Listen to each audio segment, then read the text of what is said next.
আসসালামু আলাইকুম, সবাই কেমন আছেন? আশা করছি বেশ ভালোই আছেন। আপনাদের দোয়ায় আমি আল্লাহর রহমতে মোটামুটি ভালো আছি। কারণ গত 4-5 দিন থেকে আমার খুবই শরীর খারাপ। হসপিটালে গিয়ে জানতে পারলাম আমার নাকি কিডনিতে সমস্যা হয়েছে, তার সাথে আমার কিডনিতে স্টোনও হয়েছে। আমার জন্য দোয়া করবেন যাতে আমি খুব তাড়াতাড়ি সুস্থ হতে পারি। যাই হোক, অনেকদিন ভিডিও দিতে পারিনি, তাই আজকে চলে আসলাম আমাদের আসামের সবচাইতে পুরাতন মসজিদে। এই মসজিদে কি আছে আপনাদেরকে দেখাবো। চলেন, লেটস গো। যেহেতু আজকে জুম্মাবার, আমি এবং হবিবর আমরা বাসা থেকে অজু করে আসছি, কিন্তু আমার বন্ধু আহমেদ এবং আমার প্রাণপ্রিয় দোস্ত ওরা অজু করে আসেনি। যাই হোক, এই যে দেখছেন অজুখানাটি, এটি হচ্ছে আমাদের পানবাড়ি মসজিদ এবং মাদ্রাসার অজুখানা। কি অবস্থা? অজু করলাম, কিরকম শান্তি পেলেন? একদম মজা, পানিগুলো ঠান্ডা আছে না? হ্যাঁ। আমার টুপি না লাগু, মানে আমি পাঞ্জাবি আমরা বেশি সাদাটা আনছি, এটা ওটার পকেটে আবার সবসময় টুপি থাকে। দোস্ত যেহেতু টুপি নিয়ে আসেনি, তাই আমরা টুপি কিনে হাতে গায়ে আতর লাগিয়ে চলে আসলাম মসজিদের ভিতর নামাজ পড়ার জন্য।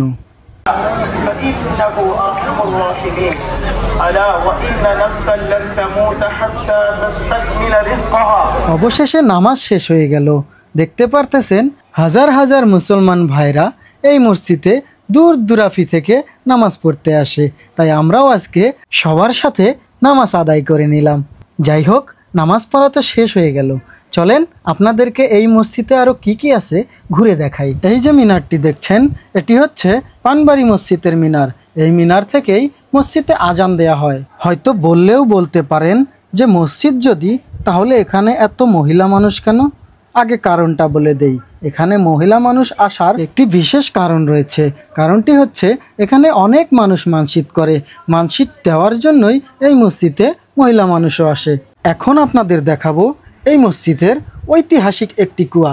যদিও সবাই বলে এই কুয়াটি নাকি নিজে থেকেই তৈরি হয়েছে, আমি এই বিষয়ে কিছু জানি না। আপনারা যদি কিছু জানেন তাহলে অবশ্যই একটি কমেন্ট করবেন। এটা হলো পানবাড়ি মসজিদের কুয়াটা। কি জন্য দান করলাম না? ঐতিহাসিক দান করা মানুষের অভাব নাই। দান করা মানুষের অভাব আছে কি? এগুলো সব টাকা, টাকা এর ভিতরে সব টাকা। এই যে দান করা মানুষের অভাব নাই। এখন কিছু মসজিদেও পয়সা দেওয়া লাগবে, কিন্তু মসজিদের ভাগ আছে না। কত কত মসজিদ আছে যে ধরেন যে উন্নত না, মসজিদে দেওয়া লাগবে। কিন্তু ধরেন এগুলো বহুত উন্নত না, অলরেডি উন্নত, না দিলেও টাকা নাই, আর দেওয়ার জন্য মানুষ বহুত আছে।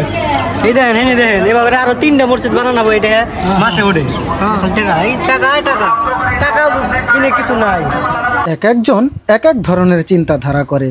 আমার চিন্তাটি হলো, এই মসজিদটি যেহেতু অনেক উন্নত মান, তাই এই মসজিদে আমি দান না করে এই মসজিদের সাইডে অনেকগুলা গরিব অসহায় মানুষ বসে রয়েছে, তাদেরকে যদি আমি পারি আমার সামর্থ্য হিসাবে আমি তাদেরকে কিছু দান করে যাব।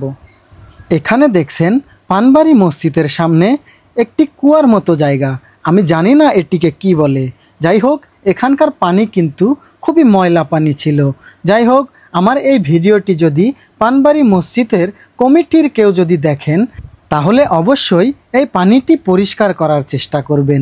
সব কিছুই ঠিক ছিল, শুধু এই পানি ছাড়া। যাই হোক, এতক্ষণ আপনাদেরকে দেখালাম পানবাড়ি মসজিদ, এখন আপনাদেরকে দেখাবো পানবাড়ি মাদ্রাসা। এই মাদ্রাসার যেই সৌন্দর্যটি, চলেন সবাই মিলে একসাথে দেখি। এই যে দেখেন কি সুন্দর একটি প্লেগ্রাউন্ড। এই প্লেগ্রাউন্ডে মাদ্রাসার সমস্ত ছাত্ররা খেলাধুলা করে। এই যে দেখছেন, এই পুরো এরিয়াটাই মাদ্রাসা, এখানে সমস্ত ছাত্ররা পড়াশোনা করে।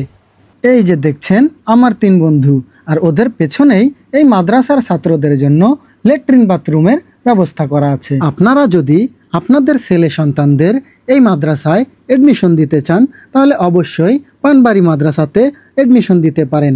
এখানকার পড়াশোনা খুবই ভালো। ফটো তুলে কেটে দেয় দিবনি, আগে আমরা ভিডিও কেটে নয়, ব্লগ বানায় নয়। Hi guys, welcome to second channel. বেমারে বেরে নামাজ পড়বা পাইছি। আল্লাহ দেয় হন্ডা রাইতেছি, আল্লাহ পাশে নাকতে রে কান টানলে মাথা আসে না।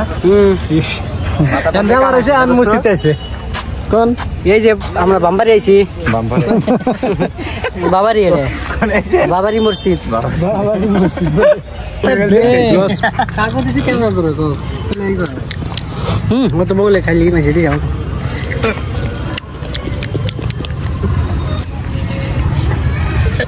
ভিডিও করে দেখলি গেলে কেমন দেওয়া মজা। কি খান আপনি? পোক ভাজা। পোক বাদা মানে ঠান্ডা বরফ ঠান্ডা খুব স্বাদ এটা স্বাদ কে তো হলো পোক বাদা খায় এটা পাজি গো মানুষটা এটা স্বাদ কে এরকম স্বাদ খুব স্বাদ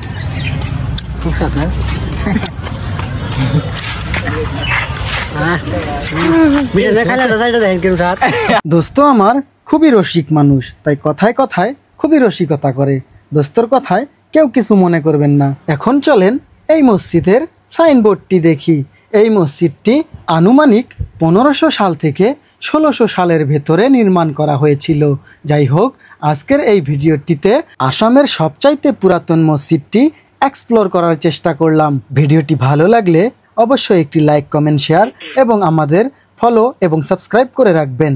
আজকের ভিডিওটি এখান থেকেই শেষ করছি। সবাই ভালো থাকবেন, সুস্থ থাকবেন। আল্লাহ হাফেজ।